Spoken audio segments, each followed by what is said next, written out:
Olá pessoal, meu nome é Rani Salles, eu sou professor de Direito Constitucional da rede LFG e hoje nós vamos aqui recordar os pontos principais que têm caído com uma certa recorrência na segunda fase do exame da ordem e vamos também trabalhar algumas questões que já caíram nos exames anteriores. Então, bora lá, rumo à aprovação. Primeiro ponto e ponto que cai com mais recorrência na segunda fase é a repartição de competências.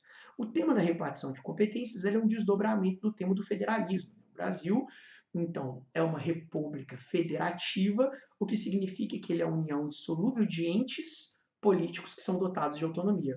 O que vai garantir a autonomia desses entes é o modo como vai ser repartida a competências entre esses entes pela Constituição. A Constituição estrutura a seguinte técnica de repartição de competências. Primeiro, ela prevê competência expressa da União. Então, a União tem as suas competências previstas no artigo 21 e 22. No artigo 22, nós temos as competências privativas. No artigo 21, nós temos a competência exclusiva. Qual que é a diferença entre elas? Exclusiva é aquela competência administrativa da União que é indelegável, não é passível de delegação. Tá? Enquanto privativa é aquela competência que é passível de delegação, e é uma competência legislativa.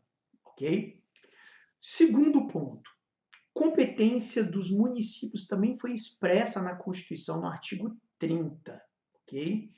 E, além das competências da União e dos municípios, a Constituição previu uma competência que é de todos os entes da federação em igualdade. Essa competência é uma competência administrativa comum, ou seja, a União, os estados, o Distrito Federal e os municípios podem, então, executar tarefas, podem, então, executar atividades, executar a lei em termos do artigo 23 em igualdade. Todos eles têm igual responsabilidade na execução dessas tarefas. E também nós temos a competência chamada legislativa concorrente. Qual é a diferença? A legislativa concorrente é aquela em que, em via de regra, a União ela determina as normas gerais sobre aquele determinado assunto e os estados, a partir do momento que a União legisla sobre aquilo, podem complementar, então, aquele assunto. Então, há então uma hierarquia na qual a União é a que estabelece as normas gerais e os estados podem complementar. No caso da omissão da União, se a União então não legislar sobre um assunto de concorrência, de competência concorrente, então o que vai acontecer? Os estados podem então legislar sobre aquela matéria de forma plena, ok? Porém, contudo, entretanto, todavia, se o Estado legislou sobre aquela matéria, a União não tinha legislado, e a União vem a editar uma lei posterior, uma lei federal, o que vai acontecer? Essa lei federal vai suspender a lei estadual. Né? Isso em decorrência da hierarquia da União no que diz respeito à competência legislativa concorrente prevista no artigo 24. Além dessas competências expressas, a Constituição também previu que a competência dos estados não seria expressa, mas seria residual em via de regra. O que é isso? Então, enquanto a Constituição prevê todas aquelas competências expressas, o que sobrou é do Estado. Competência residual é aquilo que sobrou, é a competência remanescente. Então, o Estado pode, então, tratar e pode legislar sobre matérias, né, que, na verdade, não foram tratadas de modo expresso para a União e para o município de modo exclusivo ou privativo. Beleza? Agora, embora a competência seja residual dos estados, importante a gente guardar, essa é a regra. Porém, a própria Constituição prevê algumas hipóteses em que a competência do Estado está expressa. Vamos lá, vamos recordar. Tá, o artigo 25, parágrafo 2º, vai dizer o quê? Que a exploração de serviços de gás canalizado é do Estado. Temos que recordar essas regras. Também, o artigo 125 vai dizer que a organização da Justiça Estadual é do Estado. E o artigo 25, parágrafo 3º da Constituição vai dizer que instituir por lei complementar regiões metropolitanas, aglomerações urbanas e micro-regiões, justamente para poder facilitar a execução de algumas políticas públicas naquelas regiões, é também do Estado. Então, o que o Estado pode fazer que está previsto na Constituição? serviço canalizado, organização da sua própria justiça e a instituição de regiões metropolitanas e aglomerações urbanas e micro-regiões, para facilitar ali justamente a execução de certas tarefas estratégicas do Estado.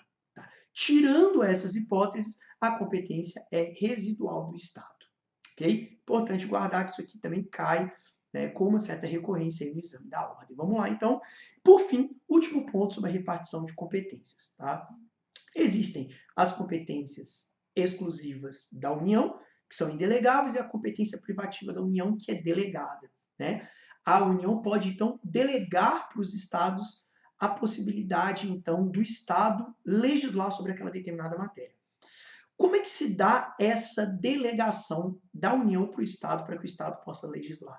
Ela se dá mediante lei complementar. Então, a União cria uma lei complementar para que possa delegar, então, a matéria para todos os Estados legislar com igualdade aquela matéria que foi delegada pela União. Se a União não delegar aquela matéria de competência privativa, o Estado não pode legislar. E, por fim, aqui, se houver qualquer tipo de vício de competência na prova de vocês, vocês já vão automaticamente lembrar que vício de competência incorre em inconstitucionalidade formal, porque nós estamos falando, então, justamente de algo que foi previsto pela Constituição e que, formalmente, aquele ente federativo não respeitou, caso haja vício de competência. Então, vício de competência e inconstitucionalidade formal, que eu quero ver lá na prova de vocês. Então, vamos lá. Prova aqui que caiu no 33º. Com o objetivo declarado de proteger a pessoa humana, foi promulgado no município Alfa a Lei número 123 de 2018, que estabeleceu certos limitadores a serem observados em seu território, na veiculação de anúncios pagos com fim de divulgação e comercialização de produtos nocivos à saúde. Sobre a hipótese, responda aos itens a seguir. A Lei 123 de 2018, ela é compatível com a Constituição? Então, como que vocês devem realizar questões assim? Então, o município estabeleceu, então, criou uma lei. Ele criou uma lei sobre qual assunto? Sobre a veiculação de anúncios pagos. O que a gente tem que fazer? A gente tem que verificar, então, se esse tema, que é um tema aqui relacionado à questão de propagandas comerciais, se ele não é de competência exclusiva, né, ou se ele é de competência privativa da União. No caso, é a legislação, então a gente vai ver lá no artigo 22 se ele é de competência privativa da União. Então, essa lei é de competência da Constituição? Na verdade, ela não é compatível com a Constituição na medida em que a União possui uma competência privativa de legislar sobre a propaganda comercial. Como é que a gente vai saber isso? Verificando ali no artigo 22, né, vocês vão poder fazer isso logicamente na prova, então é necessário marcar o artigo 22 ali, é um artigo que vocês vão olhar com recorrência, para verificar se aquilo é de competência privativa da União. E justamente legislar sobre propaganda comercial é de competência privativa da União, logo o município não pode legislar sobre essa matéria. Logo, essa matéria é inconstitucional, inconstitucionalidade formal aqui na questão. Então, essa mesma questão, esse mesmo raciocínio, eu quero que vocês usem ele nas questões, porque isso cai com muita frequência na segunda fase do exame da ordem. Então, vamos à próxima questão. A Lei 123 do município estatuiu padrões de segurança a serem observados pelas concessionárias que exploram o serviço de gás canalizado. Serviço de gás canalizado, eu pedi para que vocês recordassem, é o quê? É de competência dos estados, é uma daquelas exceções. O estado ele possui, em via de regra, competência residual, fica para ele o que sobrou. Porém, contudo, entretanto, todavia, o quê? No caso de serviço de gás canalizado, no caso de instituições de micro-regiões, de regiões metropolitanas, e no caso de organização da justiça, essa competência dos estados. São poucas hipóteses, não eu preciso que vocês recordem dessas hipóteses. Então, vamos lá. A lei do município Alfa é compatível com a Constituição? Pessoal, não é compatível porque justamente esse tema deve ser explorado por quem? Pelo Estado e não pelo município. Então, há então uma inconstitucionalidade formal, porque é um vício de competência, pois a exploração do serviço local de gás canalizado é de competência do Estado, nos termos do artigo 25, parágrafo 2º da nossa Constituição. Então, vamos para a próxima questão aqui. O Estado Alfa editou a lei número XX, estatuindo comandos direcionados à estruturação do sistema de proteção a determinado animal silvestre que estava ameaçado de extinção. Então, o tema aqui é fauna, né? Sobre animal aqui silvestre. Pouco tempo depois, sobreveio a Lei Federal número Y, dispondo em sentido diametralmente oposto à Lei X. Poxa, a gente está falando então de uma lei federal que foi criada sobre o mesmo assunto, mas que dispôs de maneira diferente de uma lei estadual. Poxa, essa relação entre lei federal e lei estadual parece muito aquela matéria que nós vimos, que é justamente a competência concorrente, em que a lei federal ela possui, então, uma prioridade sobre a lei estadual, ok? Sendo certo, então, que a União não legislara sobre a matéria. Sobre a hipótese que, então, responda, vamos lá. A lei federal, ela é formalmente compatível com a Constituição? O que a gente vai ter que ver? A gente vai ter que olhar lá na Constituição as matérias sobre legislação concorrente. Tá? Então, essa é uma matéria de legislação concorrente. Se ela for uma matéria de legislação concorrente, está tudo ok. Tudo ok. Então, vamos lá. Sim, então sim, a lei federal é formalmente compatível, sim. Por quê? Porque já que se trata de uma competência concorrente, os estados e o Distrito Federal, para legislar sobre fauna, o que vai acontecer? O estado e o Distrito Federal podem legislar normalmente sobre a fauna, eles possuem competência plena, caso haja omissão legislativa. Mas olha a situação, veio uma lei federal depois, tratando do mesmo assunto e dispondo de maneira contrária. Qual que sobrevalece? Justamente a lei federal. A lei federal, então, vai prevalecer sobre a lei estadual, tal, tudo ok, é formalmente constitucional, e a lei estadual, o que vai acontecer com essa lei estadual? Ela vai ser revogada? Não. Essa lei estadual, então, vai ser suspensa. Então, vamos para a segunda questão que tem a ver com isso. Olha lá. Caso a lei federal número Y seja revogada, os comandos da lei estadual deverão ser cumpridos. Pessoal, a lei federal prevaleceu sobre a lei estadual, porque a gente está falando de legislação concorrente, a matéria de fauna de legislação concorrente. Agora, na hipótese dessa lei federal vir a ser revogada, no caso de superveniência de revogação dessa lei federal, essa lei estadual, ela não tinha sido revogada pela lei federal. Essa lei estadual tinha sofrido suspensão. Então, o que vai acontecer com essa lei estadual? Ela volta à vigência, ela volta, então, a tratar sobre aquela matéria. Então, sim, a superveniência da lei Y apenas suspendeu a eficácia da lei X, que lhe era contrária, nos termos do artigo 24, parágrafo 4º da Constituição. Logo, caso aquela lei seja revogada, essa última irá readquirir a sua eficácia. Então, na hipótese de legislação concorrente, nós estamos diante de uma situação em que a lei federal, então, no momento que ela tratava de um modo diferente da lei estadual, ela não revogou a lei estadual, ela suspendeu. Então, quando ela foi revogada, essa lei estadual voltou à vigência, voltou a produzir os seus efeitos. Ok? Então, próxima matéria. Outra matéria que possui muita recorrência é o controle de constitucionalidade, que é uma matéria imensa, né? Já que aqui, hoje, a gente está visando apenas rever, né, os pontos principais, os pontos aqui que costumam cair com mais recorrência no exame da ordem, vamos recordar um ponto que não é sempre muito claro e que quase todo exame está lá, que é o controle de constitucionalidade abstrato a respeito de lei municipal. Tá? Então, se uma lei municipal ela viola a Constituição, como é que se dá esse controle de constitucionalidade? Tá? Primeiro, é possível o chamado controle estadual mesmo de constitucionalidade. Como é que funciona aí? A lei municipal, ela viola a Constituição estadual.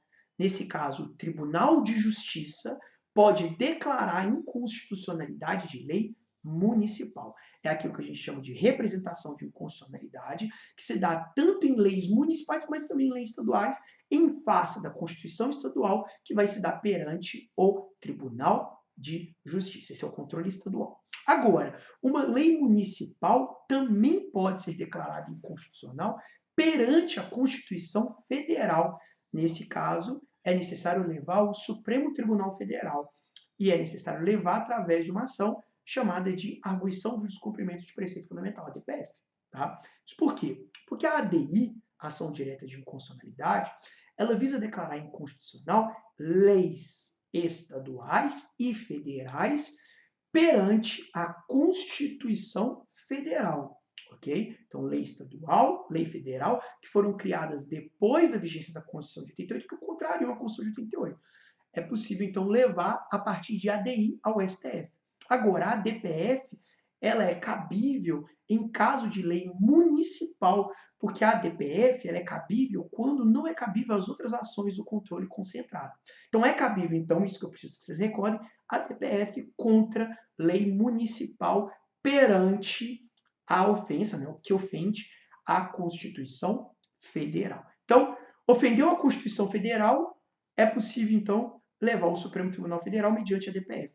Ofendeu a Constituição Estadual, é possível levar ao Tribunal de Justiça mediante representação de inconstitucionalidade em face da Constituição Estadual. Além disso, alguns pontos aqui importantes. Primeiro, o Tribunal de Justiça ele pode exercer o controle abstrato de constitucionalidade de leis municipais, mesmo usando a Constituição Federal como parâmetro, nas hipóteses em que essas normas da Constituição Federal são de reprodução obrigatória pelas constituições estaduais.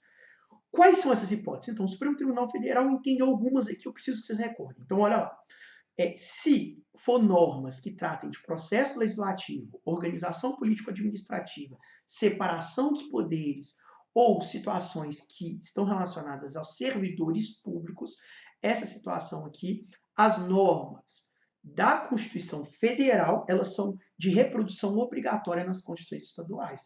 Poxa, então se o controle estadual se dá pela lei municipal ou estadual que viola uma Constituição estadual, e se essa norma é de reprodução obrigatória, logo é possível usar como parâmetro a Constituição Federal, ok? Então, as normas da Constituição Federal sobre processo legislativo, organização político-administrativa, separação dos poderes e temas sobre servidores públicos, é obrigatório que ele esteja ali contido nas constituições estaduais. Logo, o controle estadual também pode ser feito em relação à Constituição Federal nessa hipótese. Importante recordar essa regra aqui. Outra regra também importante para a gente recordar é que é possível que haja simultaneidade de ações no controle estadual e federal. Então é possível, por exemplo, que uma lei municipal ela esteja ao mesmo tempo violando a Constituição do Estado e a Constituição Federal. É possível, então, que seja juizada uma ação perante o Tribunal de Justiça e uma ação perante o Supremo Tribunal Federal. Se acontecer essa simultaneidade de ações, então qual que é a consequência? A consequência é a suspensão da tramitação da representação estadual. Ou seja, espera-se que o Supremo Tribunal Federal dê a decisão e, enquanto isso, fica suspenso a tramitação no Tribunal de Justiça. Ok? Importante regra aqui para nós também. Então vamos lá, vamos às questões sobre esse assunto que já caiu no exame da ordem. Tá? 2021, então bem recente aqui, caiu uma questão exatamente sobre esse tema. Com o objetivo declarado de proteger a pessoa humana, foi promulgada no município Alfa a Lei 123 de 2018, que estabeleceu certos limitadores a serem observados em seu território, na veiculação de anúncios pagos com fim de divulgação e comercialização de produtos nocivos à saúde. Então, sobre essa hipótese aqui, que a gente até viu lá, né, já responda aos itens a seguir. Há algum instrumento que permite submetê-la ao controle concentrado de constitucionalidade perante o Supremo Tribunal Federal? Então, a gente está falando aqui de uma lei municipal que trata aqui justamente dessa questão. É possível levar ao Supremo Tribunal Federal uma lei municipal? Vocês já sabem que sim, mediante o quê? Qual ação? A ação ADPF, Arguição de Descumprimento de Preceito Fundamental. Então, caso uma lei municipal ela viole a Constituição Federal, nesse caso ela viola a Constituição Federal, que a gente já teve essa questão aqui lá em repartição de competências, já que aqui a competência ela é privativa da União para legislar sobre matéria de propagandas. Então, nessa hipótese que essa lei pode ser submetida ao controle abstrato perante o STF, mediante a DPF, Arguição de Descumprimento de Preceito Fundamental, nos termos do artigo 1º aqui da Lei 9.882 de 1999. Tranquila, né? Eu acho que essa aqui, de boa. Então, vamos para a nossa próxima questão, tá? Determinado, legitimado a deflagração do controle abstrato de constitucionalidade no âmbito do Estado alfa, então nós estamos falando de controle estadual, ajuizou representação de constitucionalidade perante o respectivo Tribunal de Justiça, tudo certo, né? O pedido formulado é o de que seja declarada a inconstitucionalidade do artigo 1º da Lei do Estado alfa, por afrontar o artigo 66 da Constituição Federal. Poxa, peraí. Então, nós estamos falando de controle estadual, em que há uma representação de constitucionalidade perante o Tribunal de Justiça. A regra, a gente viu, é que é necessário uma violação da Constituição estadual, mas aqui está falando de uma afronta à Constituição Federal. Então, o que a gente precisa de saber? Precisa saber se essa norma da Constituição Federal ela é de reprodução obrigatória nos estados. Ok? O raciocínio aqui? Então vamos lá. Já que o governador do estado, ao vetar, nós estamos falando de veto, apenas o vocábulo não inverteu o sentido do texto normativo aprovado pela Assembleia Legislativa. Qual é o tema? O tema aqui é o veto. Né? O governador foi e vetou só o não. Então ele, na verdade, subverteu todo o processo legislativo. Nós estamos falando de processo legislativo. O processo legislativo ele é de reprodução obrigatória das constituições federais em relação às constituições estaduais, ok? Então, ressalte-se que o referido preceito da Constituição Federal não foi reproduzido na Constituição do Estado. Ele não foi reproduzido, mas ele é de reprodução obrigatória. Ele é de reprodução obrigatória, porque se trata o quê? De competência, porque se trata aqui justamente de reprodução obrigatória por se tratar de processo legislativo. Então, sobre o caso, vamos ver aqui os itens, vamos ver as questões. A representação de inconstitucionalidade, ela pode ser conhecida? Pessoal, vamos lá. Pode sim. Por que ela pode? Porque as normas sobre o processo legislativo são de reprodução obrigatória também pelas constituições estaduais. Logo, deve sim ser reconhecida. Agora, caso não fosse de reprodução obrigatória, aí não poderia ser reconhecido, porque a representação de inconstitucionalidade deveria ser em relação a uma lei municipal que viola a Constituição estadual e não a federal. Nesse caso, ela viola a federal. Se ela viola a federal, é de reprodução obrigatória, então, automaticamente também violaria a Constituição estadual. Vamos para a segunda questão. O posterior ajuizamento de ação direta de inconstitucionalidade perante o STF, impugnando a lei do Estado alfa, produzirá algum reflexo na representação de inconstitucionalidade? Então, aqui traz uma nova hipótese de ser proposta uma ação direta de inconstitucionalidade no STF. Então, foi proposta uma representação estadual e foi proposta uma ADI no STF. Poxa, então nós estamos falando de duas ações sobre a mesma matéria. É possível isso? É possível. Há reflexo? Há. Quando há simultaneidade de ação no STF, de ação no Tribunal de Justiça, o que nós temos? Nós temos, então, justamente a suspensão da tramitação da representação de constitucionalidade no Estado e a continuidade, resguardando justamente o quê? O STF conhecer da ação direta de inconstitucionalidade, julgar essa ação. Okay? Então, acarretará a suspensão da tramitação da representação por inconstitucionalidade, de modo a resguardar a competência do Supremo Tribunal Federal para conhecer da ação direta de inconstitucionalidade nos termos do artigo 102, inciso 1º, a linha A da Constituição. Então, havendo duas ações de controle abstrato, uma no âmbito estadual, outra no âmbito federal, é necessário, então, que seja suspensa a ação no âmbito estadual para a gente esperar a tramitação no âmbito Federal, no STF, ok? E vamos para o nosso último temático, nosso último ponto aqui, que é justamente a questão da imunidade parlamentar, né? Tema também que costuma cair aí com uma certa recorrência e que não caiu nos últimos exames. Então, quero muita atenção, que eu acho que pode cair nesse aqui agora, tá? Então, vamos lá. Imunidade, então, parlamentar, né, são justamente aquelas prerrogativas que os parlamentares têm para o exercício da função deles. Parlamentares quem? Os congressistas, os senadores e os deputados federais. Então, eles gozam, então, de imunidade material e de imunidade formal. A imunidade material diz respeito à inviolabilidade por seus votos, palavras e opiniões.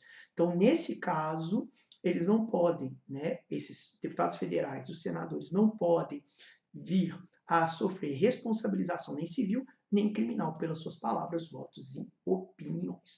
E a imunidade formal diz respeito justamente, primeiro, ou a impossibilidade de deputados e senadores serem presos, salvo em flagrante delito por crime inafiançável, e também na possibilidade de que, de depois do processo já começar, esse processo ser sustado por maioria absoluta da Casa Legislativa por crime que ocorreu após a diplomação. Então, é possível, então, que a Casa Legislativa ela pode sustar o processo por maioria absoluta. Então, nós temos essa hipótese aqui de imunidade formal.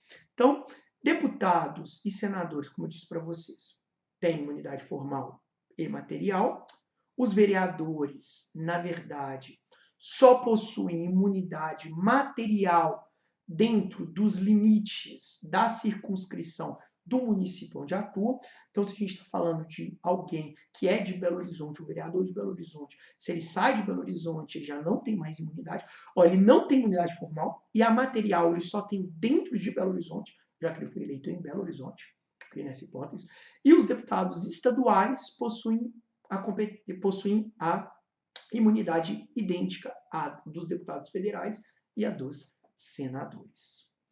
Além disso, né, deputados federais e senadores têm que possuem foro de prerrogativa, então o Supremo Tribunal Federal é competente para julgar. Caso acabe o mandato, então cessa a imunidade, cessa esse foro de prerrogativa, então esse deputado federal, esse senador, vai ser julgado então por um juízo comum. Ok? Então, vamos lá. João, vereador do município X, e José, senador, então a gente está falando de um vereador do município, de um senador, né? As regras são diferentes aqui, como a gente acabou de ver. Ambos pertencentes ao partido K proferiram um inflamado discurso em Brasília contra as atividades desenvolvidas por determinada autarquia federal. Poxa, então, se a gente está falando de discurso, a gente está falando de imunidade material. O vereador tem imunidade material? Tem, mas ele só tem dentro do município, ele proferiu em Brasília, então ele tem imunidade material? Não, não tem. Atenção. Só tem dentro da sua circunscrição.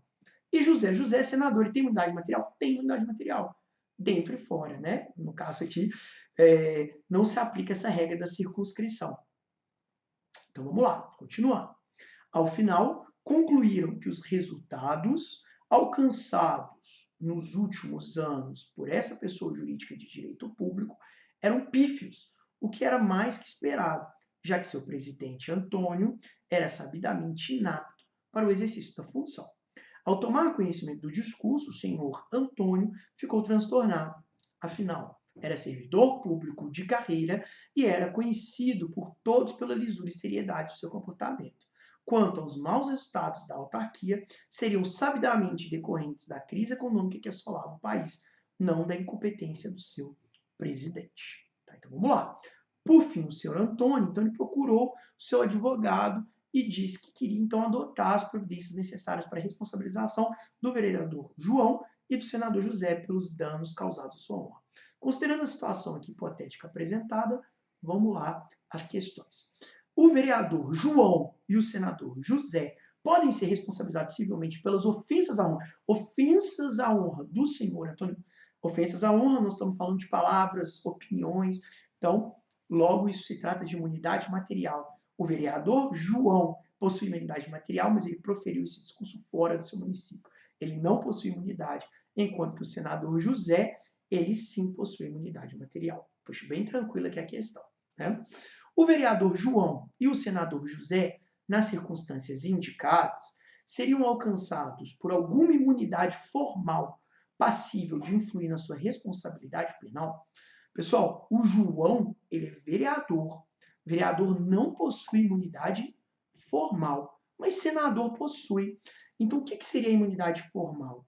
Então, o senador, ele nem pode vir a ser preso, o José, e, né, salvo em flagrante delito por crime inafiançável, e também ele pode ter o seu processo sustado aqui, ok? Então, vamos lá, as respostas aqui dadas oficialmente pela OAB. O senador José não poderia ser responsabilizado civilmente, pois é inviolável pelas opiniões e pelas palavras correlatas ao exercício do mandato, ok? Então ele possui imunidade material. Já o vereador João, ele pode ser responsabilizado por a inviolabilidade por suas opiniões e palavras é restrita à circunscrição do município e ao exercício do mandato. Tranquilo aqui. Vamos à próxima questão. O senador José, ele possui imunidade formal, possui, ele é senador. Então, na impossibilidade de ser preso, salvo em caso de flagrante delito de crime inafiançável, e na possibilidade da tramitação do processo penal, que venha a responder por ser sustada por deliberação do Senado, ou seja, da respectiva Casa Legislativa.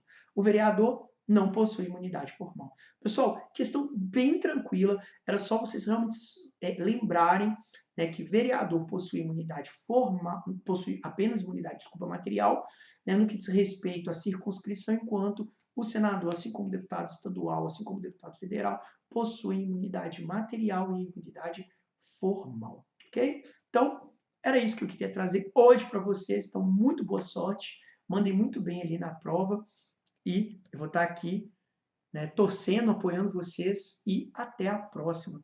Até logo, tchau, obrigado.